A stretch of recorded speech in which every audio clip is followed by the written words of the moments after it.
ওই হারামজাদা, আমি বাথরুমে বিড়ি রেখেছিলাম, তুই সেই বিড়িগুলো খেয়েছিস কেন বল?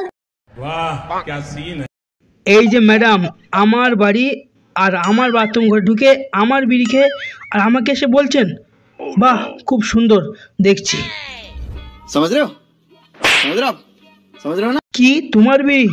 ও শেট, এখন তাহলে তোমার বিড়ি খেয়ে আমাকে হাঁকতে হবে?